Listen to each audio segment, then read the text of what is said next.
quiet moments before the world wakes up, there's a place where pain meets peace, where every breath feels like a prayer and grief stands still.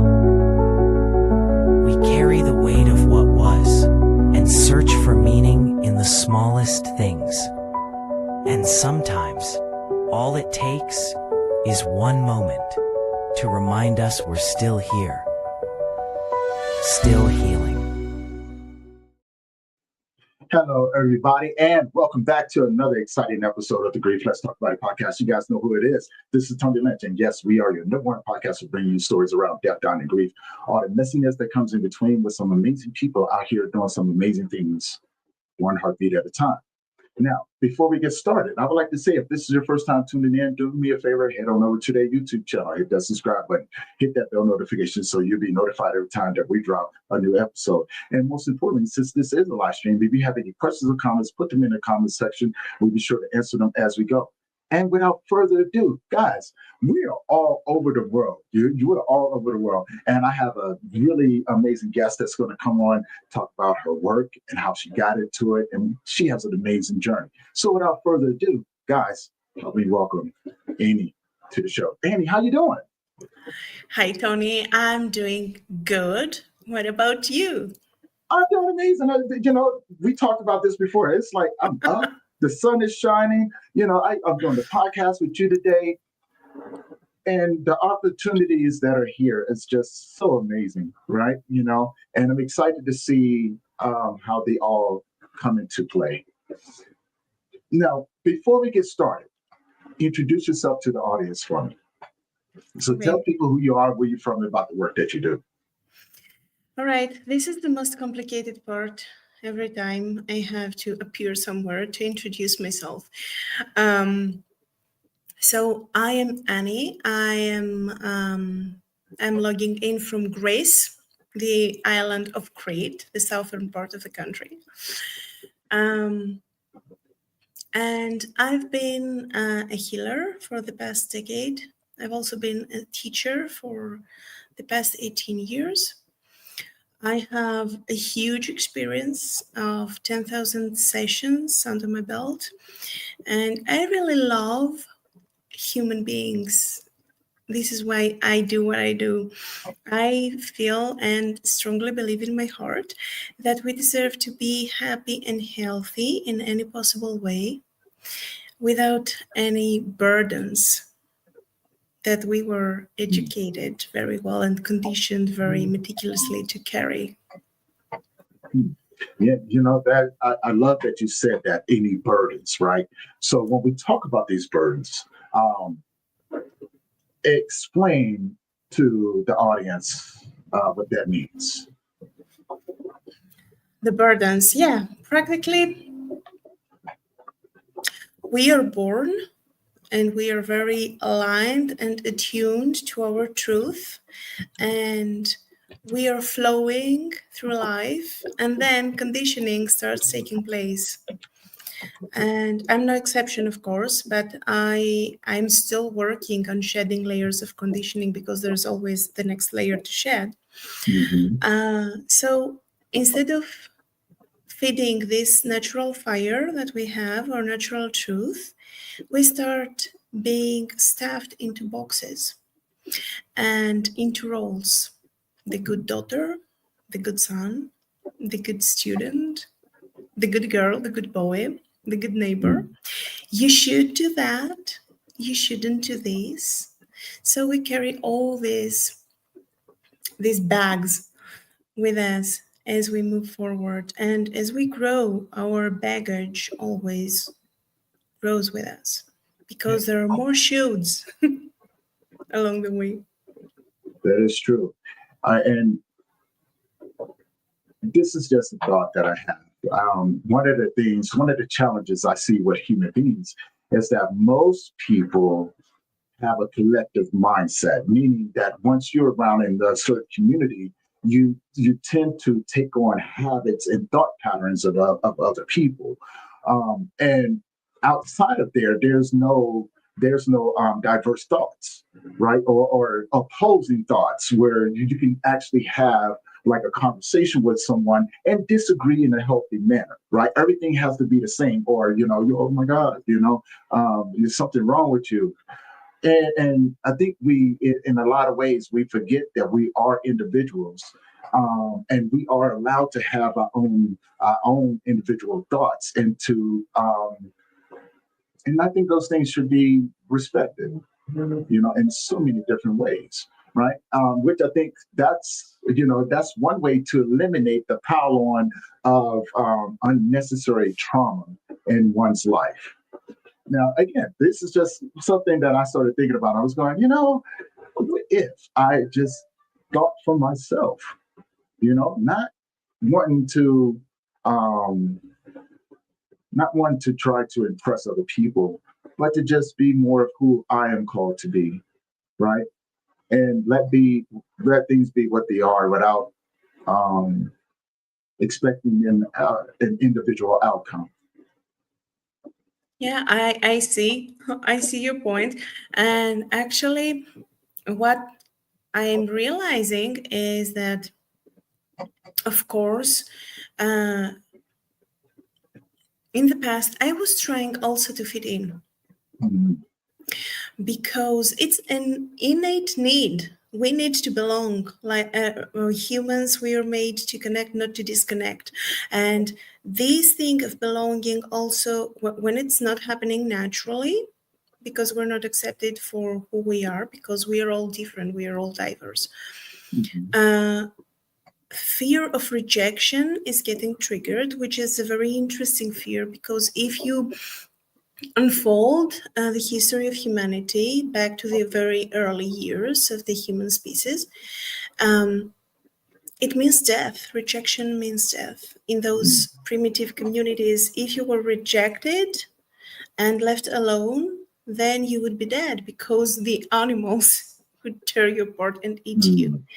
So this is what rejection triggers in us, even now that we do not have any real enemies apart from ourselves. Ourselves is the only enemy, the only legitimate enemy we have. But what I found out as time goes by is that the more truth we embody, the more authentic we are, the more impressive we get to be. And these are the times when you say, why are they so impressed by what I'm sharing right now? I cannot understand. This feels natural to me. And people are in awe, like, oh my God. I'm glad that you said that because I think the biggest challenge is people not understanding um, others others paths, right? Like, so you've been on the path of healing, right? And so there's things that you will do that may not make sense to other people, and they may look at you like, oh my God, Annie, so she's so weird, right? But then again, then a Tony comes along and go, that's totally normal, right? And I think we talked about this before. The funny part about it is people tend to try to fit into other tribes that they don't really belong, right? And goes against what their true nature true really is. And like you said, sometimes that can be the depth of someone and make an individual feel as if they don't belong, right? And so that can be a conflict of interest in oneself. But again, as we grow on as human beings, everything that we experience on a day-to-day basis is all brand new. So we're constantly learning new ways of fitting in, or learning new ways of developing ourselves as our who we're meant to be, right? But now let's talk about your work for a minute, right? Because I love the fact that you do this work, and thank you for doing the work that you're doing. So let's talk about that. How did you get into it? And what can people expect when they come and sign up with Annie? Okay, what they can expect is for their life to get better and better and more real. It's a process of ultimate shedding. You start letting go of things that aren't yours and revealing more and more truth. And I never intended to do this work. I never intended to be a healer, actually. I started my own healing journey 15 years ago. I tried therapy, which was not working for me, actually, because it's very slow and too mental for my taste. So I wanted something deeper and, let's say, deadlier for my ego. Therapy was deadly enough. Okay. So I started healing, and my healer back then was insisting that I should go and get trained to become a healer.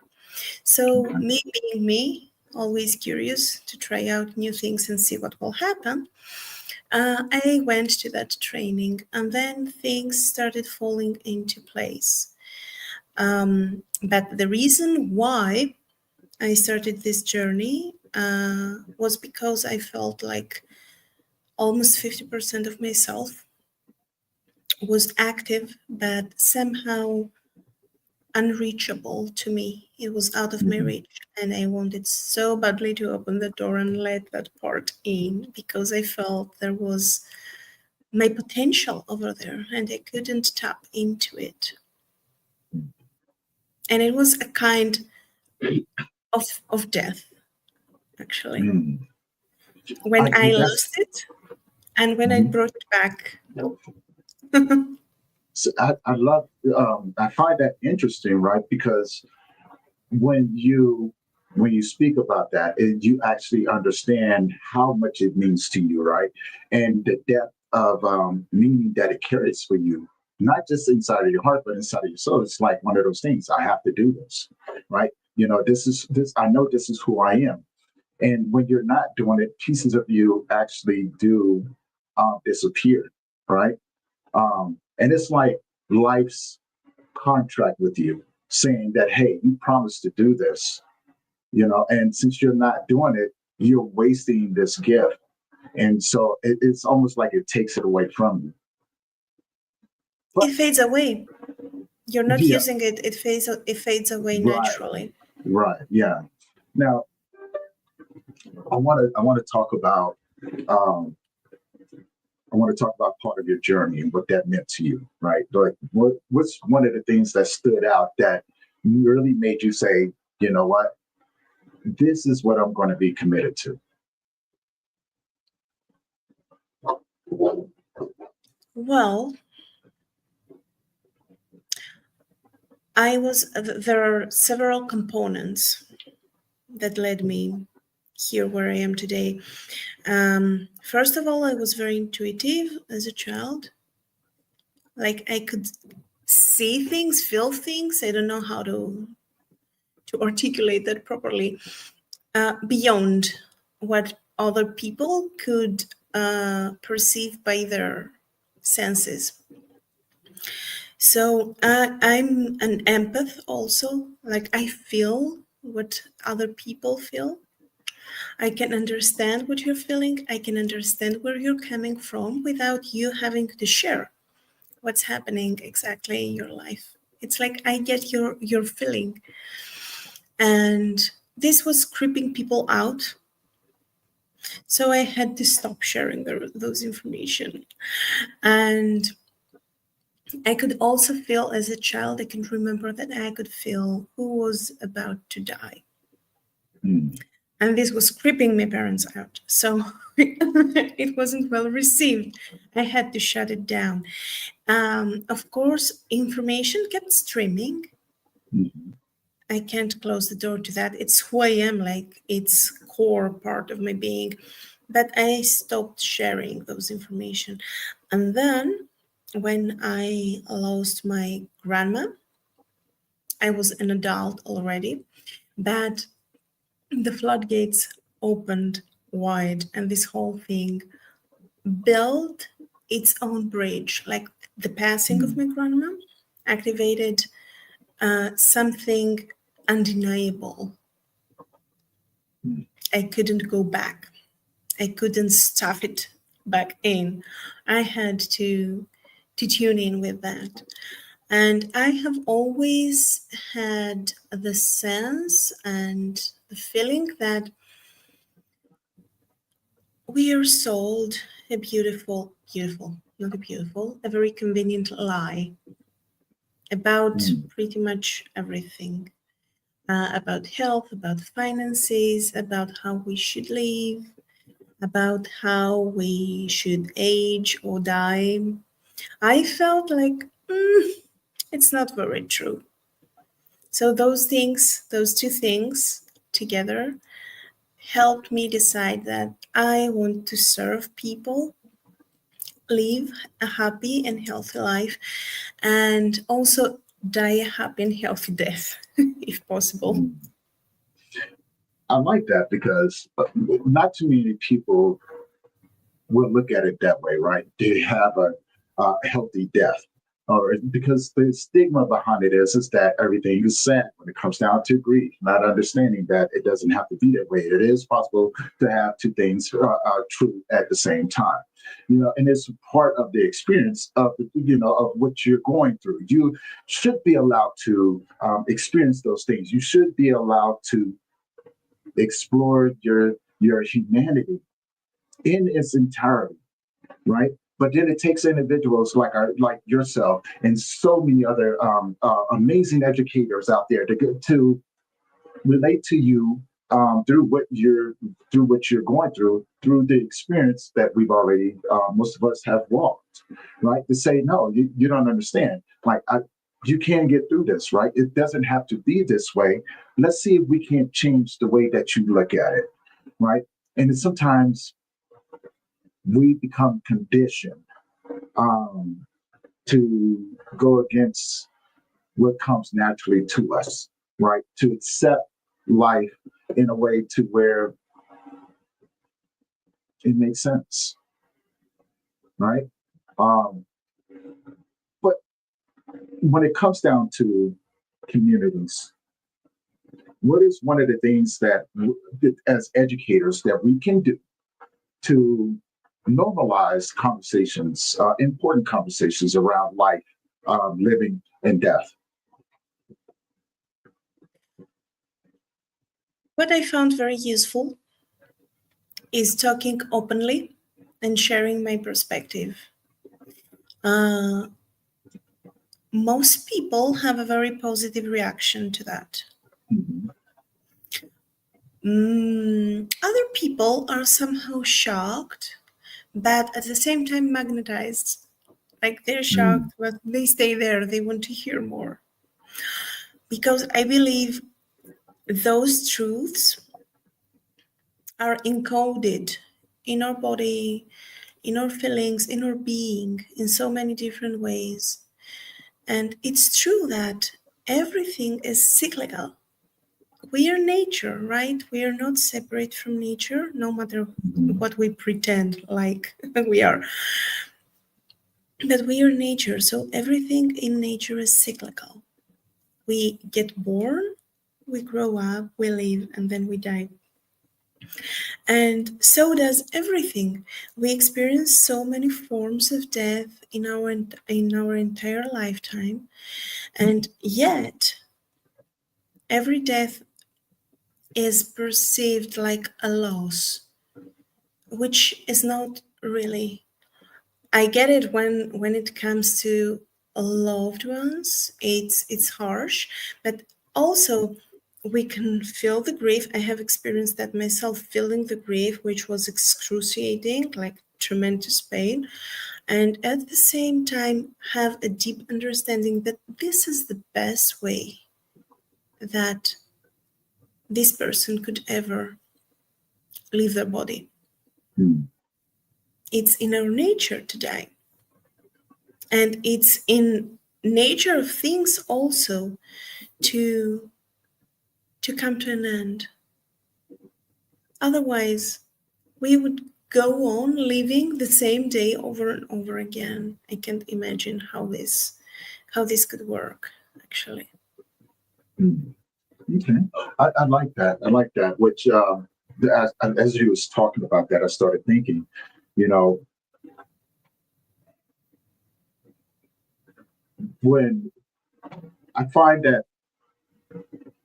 the most challenges come from individuals who um, have an expectation about the life, right? And what I mean by that, this is something that I had to learn myself.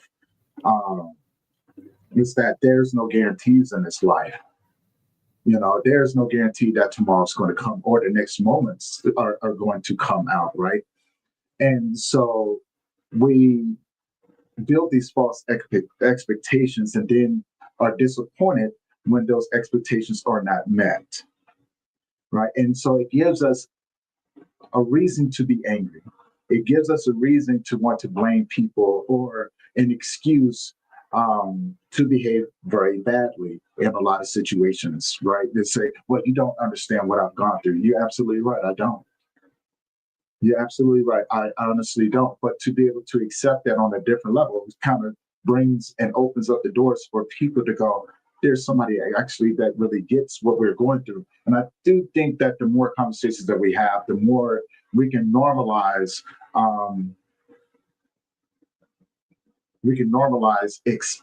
accepting, but also normalize living in the same sense. Like how I understand that tomorrow's not promised. So how do I live my best life today in this moment? Am I doing something that's going to leave a positive impact for those around me or for those that are watching me? Right? Because there's a difference. You can have people around you, and then you can have people that aren't around you that watch you, like on social media and things like that, because they're constantly going, I wonder, right? And so understanding that, you can then look back and go, okay, since you're watching me, I wanted to show you that, this is the way that I perceive my life to be in order for me to be the best version of myself on a day-to-day basis.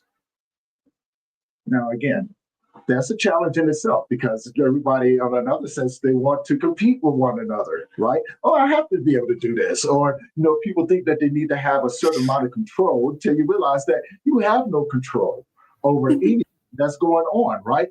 And so to relinquish that and actually be free of any sort of contract that you feel that needs to be there, but just allow things to just be, right? Life and death. And realize that it's really not as bad as what you may think. It's just a transference of energy. It's a funny thing that you mentioned control. That's a huge issue, and that's a huge illusion. This is what creates expectations and a whole distortion of reality. Like life is lifing, and we are like watching a movie, not involved in life. We are not living.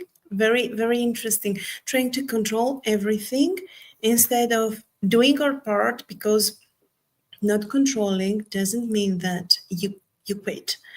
Of course, you're taking action. Of course, you're making choices. Of course, you call the shots, but then there are other components, and this is what makes life interesting. And I have found out myself so many times when I wanted a certain outcome to manifest, then something different happened, and the final outcome was much better than what I could even imagine.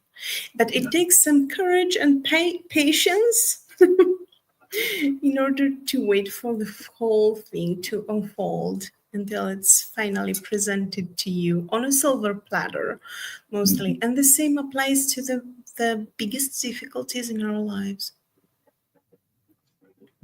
Now, I want to talk, because you've done some amazing things, but I want to talk about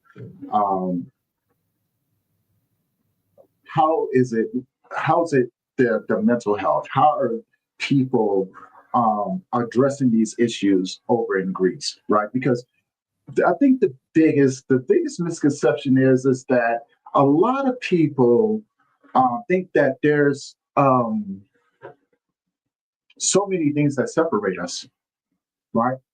And so we may look at another country, another city, and go, well, they don't do it like the way that we do it. So it must be, it must not be right, right? And since I've been doing this work 6 years, I realized that we have so much in common with each other that if people actually sat down and actually listened to what the next person was talking about, you realize that,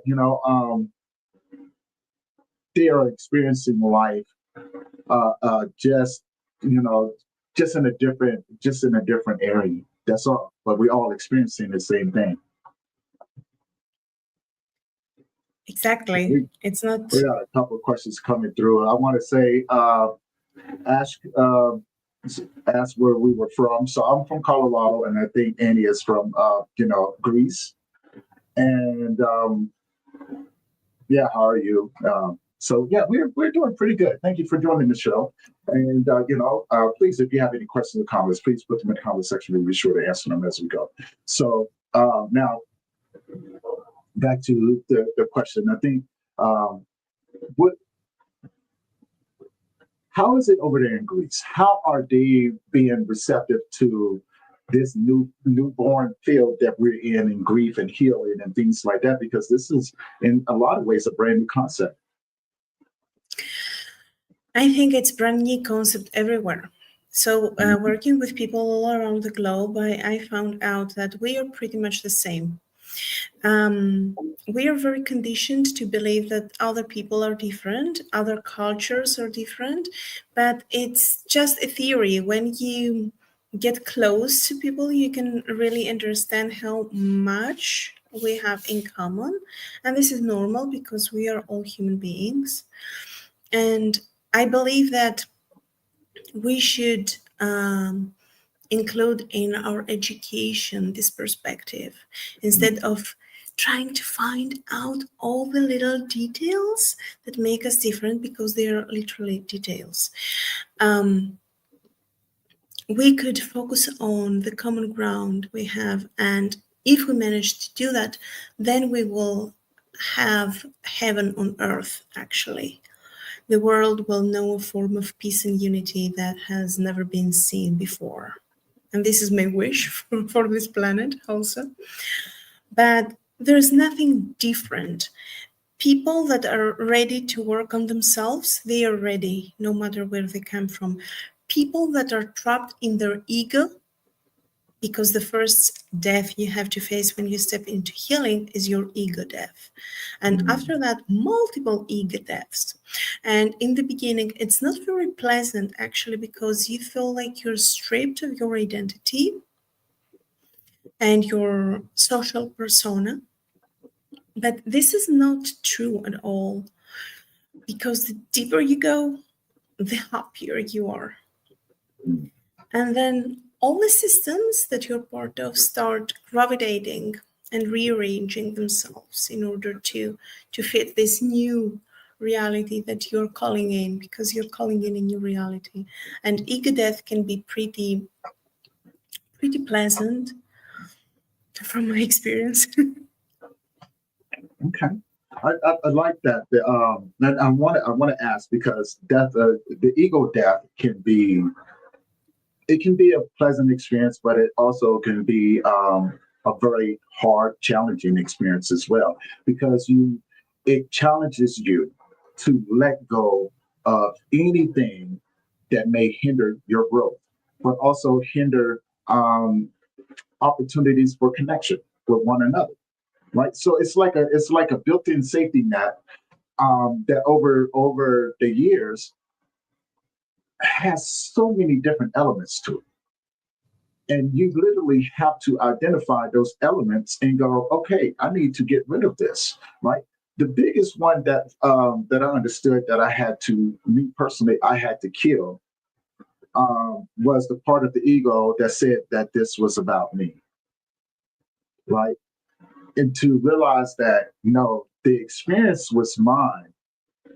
The lessons was mine as well, but the lessons were to be shared with other people through the situations that presented itself. As you mentioned before, life be life and sometimes, but to also look at life and go, what else can I get from you?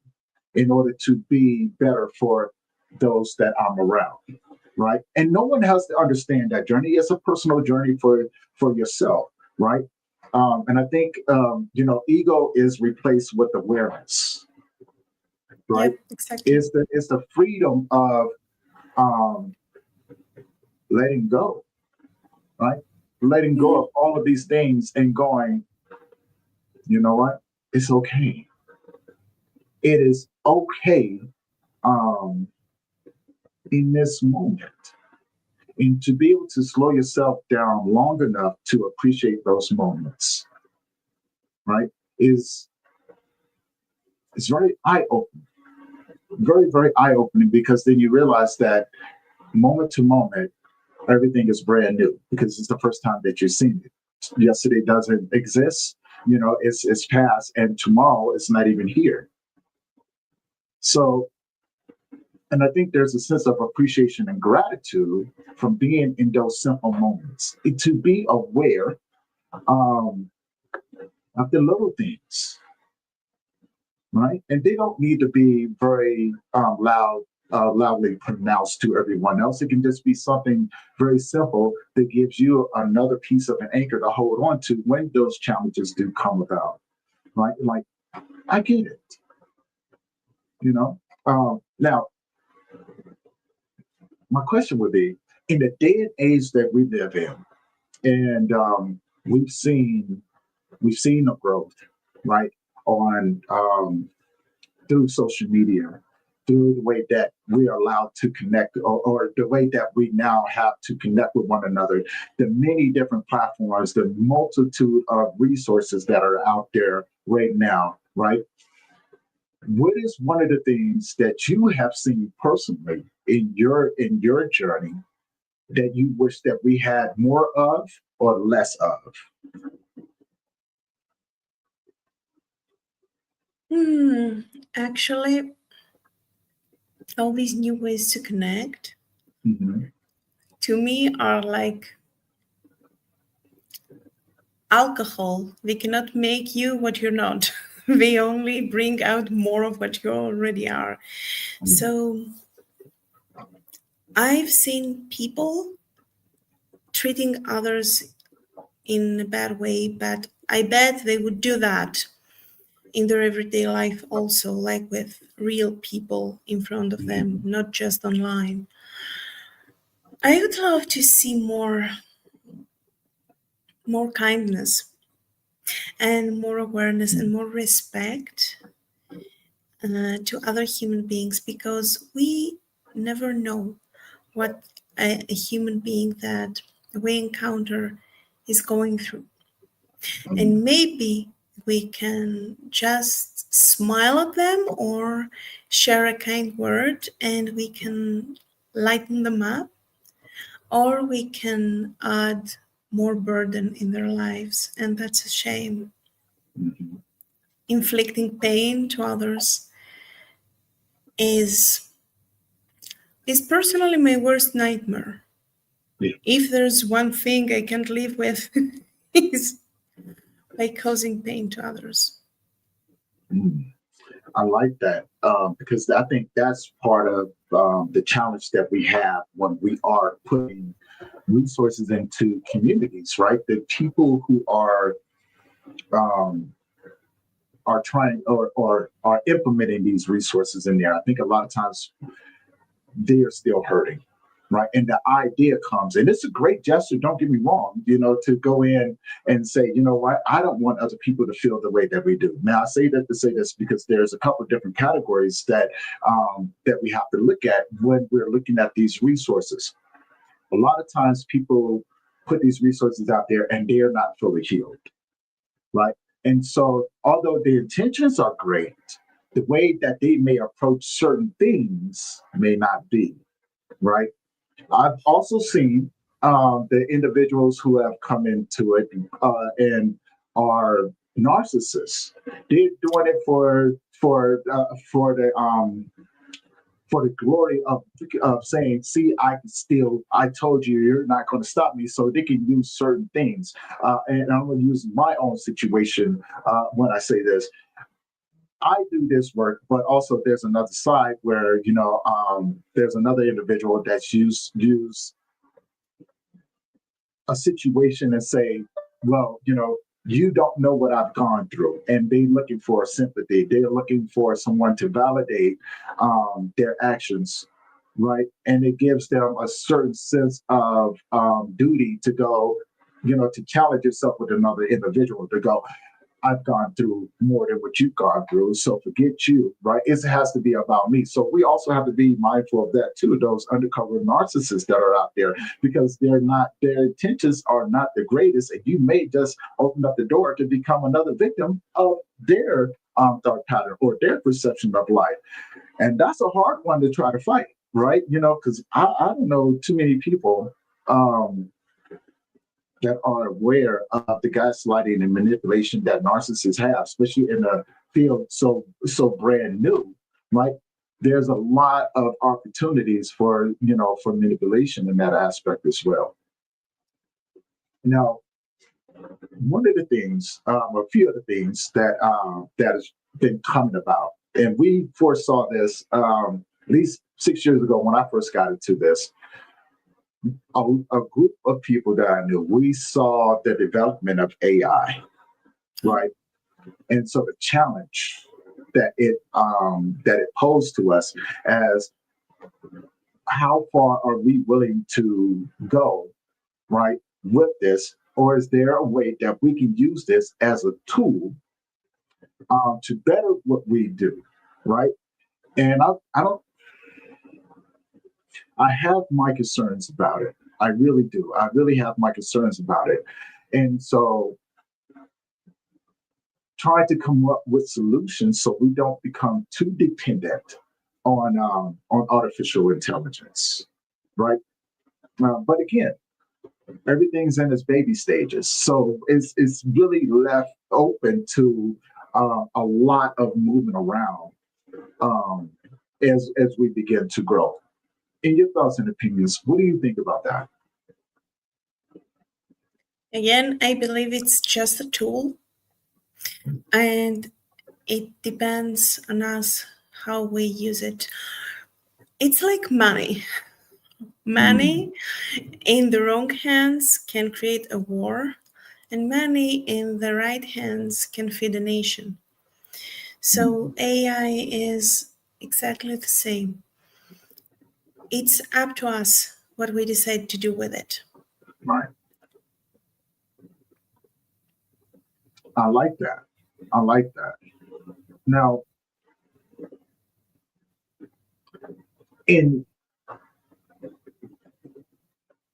what ways, as we as grief practitioners, healers, how can we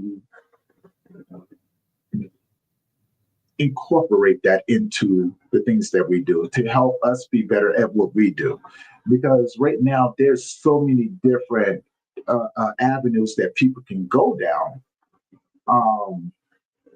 And I don't know. It's almost kind of messy, right? It's really kind of messy because I think right now we're so in the infant stages of development that I don't think that we really have a grasp of what it's capable of doing. I'm not very evolved in that field. Yeah. I only use it to avoid extended internet search when I search for papers and studies and scientific magazines. It can gather them without me searching for hours or days. But apart from that, I do not really know and understand, at least at the moment, what it can offer to my work, because the thing I've seen is that instead of us trying to evolve artificial intelligence and humanize it, people have started consulting for many of their issues Yeah. the Yeah. AI, and they are dehumanizing themselves because AI is not a human, and we crave connection, we crave presence, we crave being together, we crave community. So if you're in front of your computer asking a machine for your issues, asking a machine to consult you, something is terribly wrong with the societal structure. Mm. I like that because I agree with that, but I want to add something to it as well, right? And this is coming from a discussion that I had with a psychiatrist. And the challenge was human nature or human beings who have been hurt by others, who have been traumatized by life in general. I think they're looking at AI as a way of being safe, right? Mm. Because multiple unpleasant experiences with people can actually be a form of precaution when approaching other people. Like it can be one of those, can I trust this individual? Or type thing. Whereas you got AI, you understand the concept that this is artificial intelligence.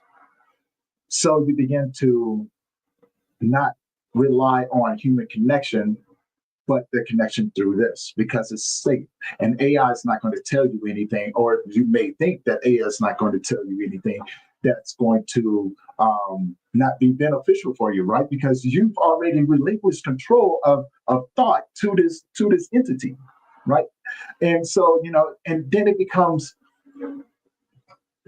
one of those things you can ask it to give you words of affirmation. It will treat you almost better than what most people would treat you. And that's the experience that you have versus the experiences that you've lived, right? And this is a sense of this makes me feel good type thing. Everybody wants to feel good. So when you have something that can do that for you, you tend to lean further into that and less into this. In turn, disassociating yourself from humans, actual people, right? And so, for me, that's where the biggest challenge comes in from, right? To understand the reality that this is artificial intelligence. It's not designed to do anything other than what you ask it to do. And so it in turns begins to disconnect people from the connection that we crave, right? But also, when it comes down to AI, it's it is actually a way of, like you said, asking questions and eliminating a lot of misinformation, so to speak, right? Now, and I say that to say this because there has been a few situations where I think there's a gentleman. I don't want to put their names out there or anything like that to bring to contribute to the misinformation because it could be false. But there's a AI program that's being sued, or the people who created it is that's being sued from AI actually assisting in people's unaliving of themselves. And my thing is that how did we get to this point? Did we allow AI to have this much control over our own individual thoughts? Like this something that came up where AI actually wrote the letter or instructed the individuals on how to write the letter before they did it, and instructed them of how to do it. This sounds dangerous. This is what I'm saying. So I say all that to say this, like, it goes back to the same thing. When do we look at these things and go, no? Because if now this has that much influence on the way that we think, and it also has the ability to assist you. Did we go too far? Um, oh my God. Yeah. Actually, this is another way to avoid living your life. So I don't see why someone could choose that, because yeah, I understand that we want to feel good, but show me a human being that is always feeling good. There's none. Even they pretend they feel Right. good. You can't feel good and you can't feel bad all the time. Like, those states alter. It's natural. And also show me a human being that wasn't traumatized. So it's up to you. Will you integrate this trauma as part of your identity and be the forever traumatized person that is led by the trauma? Or will you start unfolding and packaging the pieces of wisdom and bringing them together? Because trauma is only there to teach you something. When you learn the lesson, trauma is healed. Actually, you remember the incident, but it's not painful anymore because you have a deeper understanding about what has happened.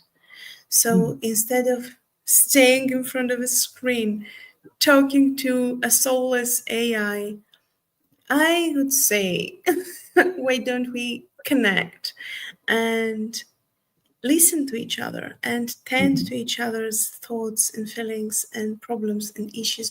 Because there's no perfect human being on the one hand, no perfect life, and on the other hand, everything is perfect just the way it is, because we get to be here and gather all those experiences, and that's amazing. Mm-hmm. I love that. I like that. Now, you got a few things that you have going on as well, right? A lot of amazing things. And I want to talk about these things as well.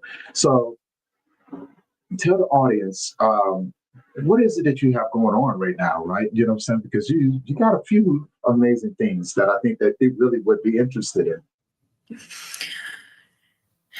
Apart from the one-on-one sessions that we are always offering, I'm going to run a challenge starting on December 1st, which is all about shedding layers and walking through 7 portals of ego death and then mastering 2 keys to rebirth, like a present for Christmas. Okay. I like that. Now, because I do have that information. So if anybody's interested, that information about the challenge is there. Now, let's talk about what that challenge entails for people when they sign up. What can they look towards in signing up for this? You mean in terms of how it's unfolding technically, Right. or the So results? So the challenge is day to day, right? So every day there's going to be a different challenge, from what I understand, right? So during these, you ain't got to give away too much because I want people to be able to sign up and, you know what I'm saying, experience it for themselves. So, say for instance, if Tony was to sign up for this challenge, what can Tony look forward to on the day to day challenges? It is as we happening heal. inside a Telegram group. Mm-hmm. And because it's deep healing, it's not like the challenges we are used to go through. It's a bit spacious. So it's day to day, but it has more intense days and more relaxed days because integration needs to happen also. And we are also going to meet live 3 times during the challenge. Okay. So that people can have their support. And it's the ultimate ego death. It's my favorite thing. It meets you where you are and guides you deeper. Mm. It can help you peel the next layer. Even though you think that I'm fully healed, there's no next layer. There's always the next layer, because your capacity is limitless. Your evolution is limitless. Mm-hmm. I like that. I like that because it's one of the things that I've also been exploring. Like when we talk about healing, right? Healing the conscious mind, the conscious soul, and the conscious heart, right? Um, but also to understand where the subconscious and unconscious mind actually plays in, where each one has a limit, and where one leads off that, another one will actually begin to take over. It's up to you whether you're willing to let go of this part to welcome what's coming into the next. So the healing aspect of it is so deep, and I love the fact that you're doing this, right? Because one of the things I started thinking about was that the death of pride as well. Because not only is the ego is one of those things that you have to let go, but you also have to let go of pride, of saying, that of thinking that you know everything. In all actuality, you really don't, right? Go ahead. Actually, if you believe that you know everything, you deprive yourself of your right to evolve and learn new things. Yes, You kill your curiosity, you kill your playfulness. Everything suddenly becomes static, like stagnant. It's like death. but you're living. Yeah. Yeah. So and I love that right there because it's exactly a lot of us that are in this field, we tend to look at things and go, it's okay to have a childlike mind, right? Because it allows the freedom to see life in a different way. Crazy part about it is, as you was talking about that, I was one of the biggest lessons that my son taught me.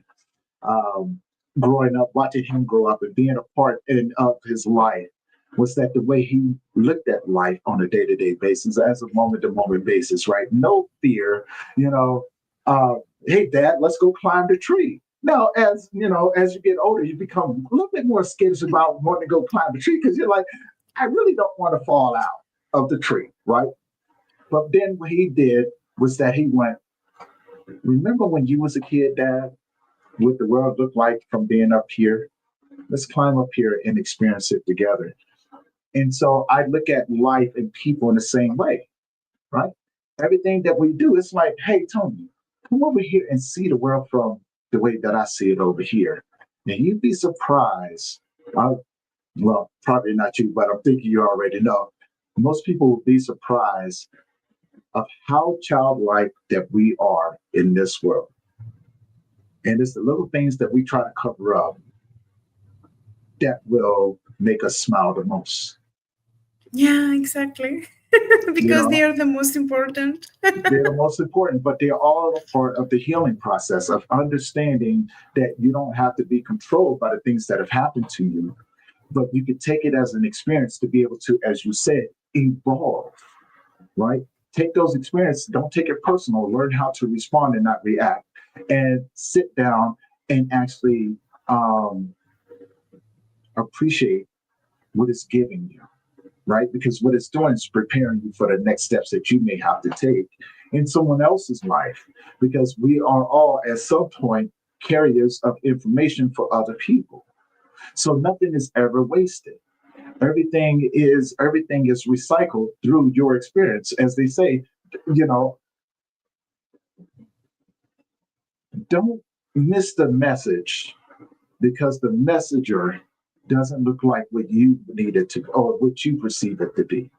Right. And that, and I look at Annie and go, that's a great message. I've been listening to you this whole time. And I'm going, thank you for allowing me to receive the message. And I want to give that to everyone else out there as well. Did you get the message? Did you receive it?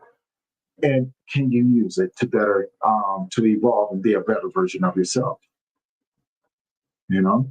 Um, And I want to say this because as we begin to wrap this up and things like that, I only have a couple more questions for Miss Annie. One question would be, if people was looking to find you, how can they find you? They can find me on social media under the Seeds of Bliss handle, on Instagram or Facebook. This is the easiest way to find me. I'm not hiding. They can find me pretty easily. You're on TikTok too, so I got all your information. So again, I'm Oh, stalking yeah. Annie. Yeah, I'm stalking Annie. I'm like, oh yeah, you're on TikTok. You didn't want to say that. Here I am, Annie. How you doing? Right? Yeah, so say guys, she didn't tell you everything, but I do have her information in the description in the YouTube channel. Go there and check her out. Sign up for the challenge as well, right? Don't, get out there, especially if you're on a journey of healing, right? Get out there and be involved with people who want to see you become the best version of yourselves, right? That can accept you where you are, and allow you to evolve. Now, my next question would be, if Annie had a superpower, what would it be? Annie has a superpower, and it's intuition. It's her intuition. I love that. I love that. Now, one more thing. If you could leave the audience with something, what would you leave them with? Come again? If you could leave the audience with something, what would you leave them with? To live their life as if it was ending tonight. I love that. Not to be fearful or scared, but to redirect themselves and their decisions towards fulfillment and what makes their heart full and happy. I love that. I love that. And as we're gonna, with that being said, guys, again, thank you, Annie, for being on the show today. I knew we was gonna have a great time and everything, and I can't wait to do this again. We're already connected on our social media, so we got a lot more stuff coming up as well. For everybody who have been tuning in, I want to say thank you for tuning in, and don't forget, on the Connect work tonight we have the music review, so come by and check that out. And just be a part of the great vibes that's going on. But also, every Tuesday and Thursday, we do the Connect work with my co-host and my brothers, IKS and Quaalude. And so come and check us out every Tuesday and Thursday, 10 a.m. Mountain Time. It is live stream.